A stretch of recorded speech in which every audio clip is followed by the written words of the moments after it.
அனைவருக்கும் வணக்கம். Welcome to tasty masala. இந்த வீடியோ உங்களுக்கு பிடிச்சிருந்துன்னா சப்ஸ்கிரைப் பண்ணுங்கள், லைக் பண்ணுங்கள், ஷேர் பண்ணுங்கள். உங்களுக்கு எங்களோட ஹோம்மேடு மசாலா ப்ராடக்ட்ஸ் வேணால் டீட்டெயில் டிஸ்கிரிப்ஷன் பாக்ஸில் கொடுக்குறேன், கான்டாக்ட் பண்ணுங்கள். வாங்க வீடியோக்குள்ளே போகலாம்.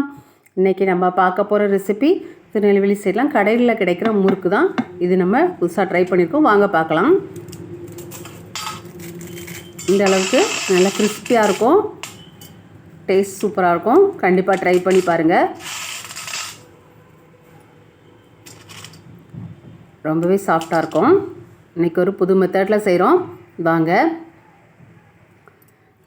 நம்ம ஃபஸ்ட்டு அரிசியை ஊற வச்சு இன்றைக்கி மாவாக்க போகிறோம். அதாவது ஈர அரிசி மாவு ரெடி பண்ண போகிறோம். கடைகளில் கிடைக்கிற பேக்கெட் மாவோட இந்த மாதிரி ஈர அரிசி மாவு ரெடி பண்ணி செய்யும்போது முறுக்கு இன்னும் கிறிஸ்பியாகவும் இருக்கும், சாஃப்டாகவும் இருக்கும், டேஸ்ட் சூப்பராக இருக்கும். கண்டிப்பாக ட்ரை பண்ணி பாருங்கள் ஒருக்கா. அன்றைக்கி 2 காப்பி அரைப்படி அரிசி எடுத்து ஊற வச்சு வச்சுருக்கேன். அரிசியோட அளவில் மாவு அளவு தான் முக்கியம். அது ஒரு 2 மணி நேரம் நல்லா ஊறி வரட்டும். பச்சரிசி எடுத்துருக்கிறேன். பச்சரிசி நல்லா 2 மணி நேரம் ஊறி வந்துட்டு இதில் உள்ள தண்ணியெல்லாம் நல்லா வடிச்சிட்டு ஒரு பிளேட்டில் நல்லா காய வச்சுக்கலாம். வீட்டுக்குள்ளே ஃபேன் காற்றுல கொஞ்சம் நேரம் காய வைங்க. அதோடய ஈரம் அதில் இருக்கும்போதே நம்ம அதை அரைச்சிட வேண்டியது தான். இந்த மாதிரி நல்லா வளர்த்திட்டு காய வச்சுக்கோங்க. தொட்டு பார்த்திங்கன்னா கையில் லைட்டாக ஒன்று ஒட்டும். அந்த ஸ்டேஜ் கரெக்டாக இருக்கும். இப்போ நம்ம மிக்ஸி ஜாருக்கு மாற்றி இதை நல்லா நைஸாக மாவாக அரைச்சி எடுத்துக்கலாம்.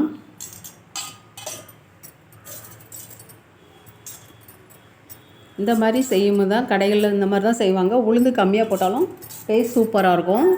மாவு நல்லா முறுக்கு நல்லா பொறு பொறுன்னு வரும். பார்க்கலாம். மிக்ஸியில் அரைச்சிட்டு அதை நல்லா சலித்து எடுத்துக்கணும்.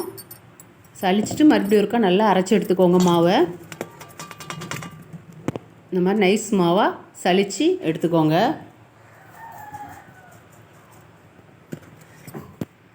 எல்லா மாவையும் சலித்து எடுத்துட்டேன்.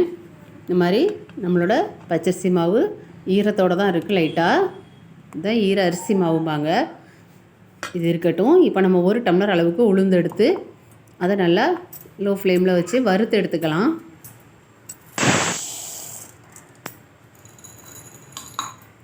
லோ ஃப்ளேமில் கொஞ்சம் சூடு ஏறினா போதும், லைட்டாக வாசம் வந்தால் போதும்.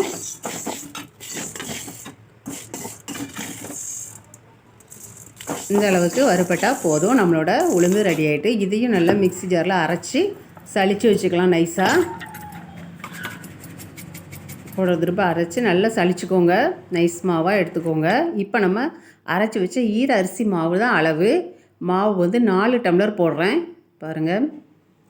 நம்ம எந்த இதுனாலும் சரி அந்த அளவுக்கு 4 இது போட்டு அதே டம்ளரில் பாதி டம்ளர் அளவு உளுந்து மாவு வறுத்து அரைச்சி சலித்து வச்ச மாவு உளுந்து மாவில் பாதி டம்ளர், 4க்கு பாதி இது போதும். இது கடைகளில் கிடைக்கிற அளவு நான் கரெக்டாக சொல்லியிருக்கேன். இது கூடவே உப்பு, இது எள், ஓமம், கொஞ்சமாக ஆப்பச்சோடா கடைகளில் சேர்க்குறதுனால நான் சேர்த்து செஞ்சுருக்கிறேன். கொஞ்சம் பொறுன்னு இருக்கும். அதனால்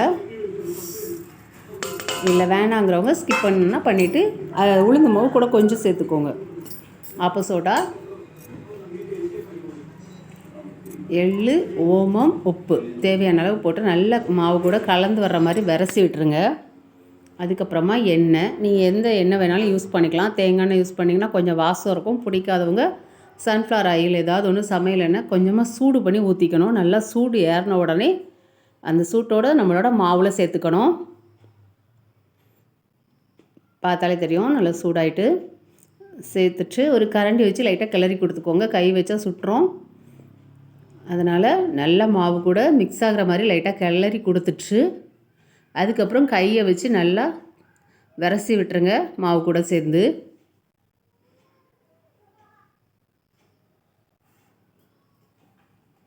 பார்த்தாலே தெரியும் நல்லா மாவு கூட சேர்ந்து விரசி இந்த மாதிரி கைகளை வச்சு நல்லா விரசி கொடுத்துக்கோங்க. இப்போ நம்ம தண்ணி சேர்க்குறோம். கொஞ்சமாக சேர்த்துக்கோங்க. ஏன்னா ஈர அரிசி மாவு, அதனால் அதிகமாக தண்ணி இழுக்காது.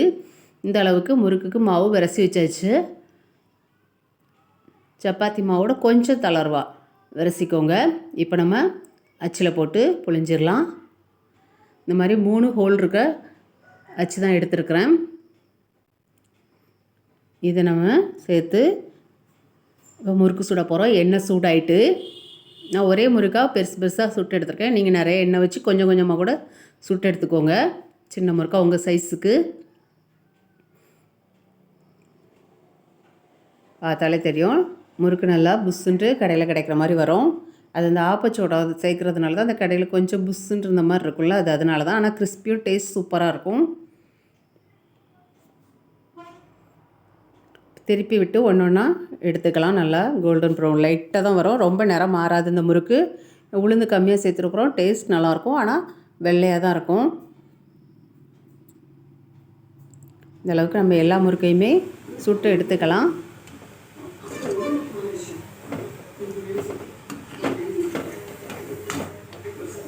நம்ம ஈர அரிசி மாவு சேர்க்குறதுனால அதோட டேஸ்ட் நல்லாயிருக்கும். கடைகளில் நம்ம ரெடிமேடாக டக்குன்னு வாங்கி செய்கிற மாவோட இது வந்து டேஸ்ட்டும் நல்லாயிருக்கும், ருசியும் நல்லாயிருக்கும். எல்லா மாவையும் நம்ம சுட்டு எடுத்தாச்சு. நம்மளோட முறுக்கு ரெடி ஆகிட்டு உடச்சி பாருங்கள் எவ்வளோ கிறிஸ்பியாக இருக்குன்னு காமிக்கிறேன்.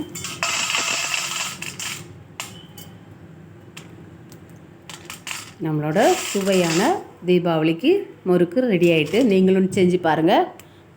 டேஸ்ட் எப்படி இருந்துன்னு கமெண்டில் சொல்லுங்கள். வீடியோ பார்த்த அனைவருக்கும் நன்றி. தேங்க்யூ.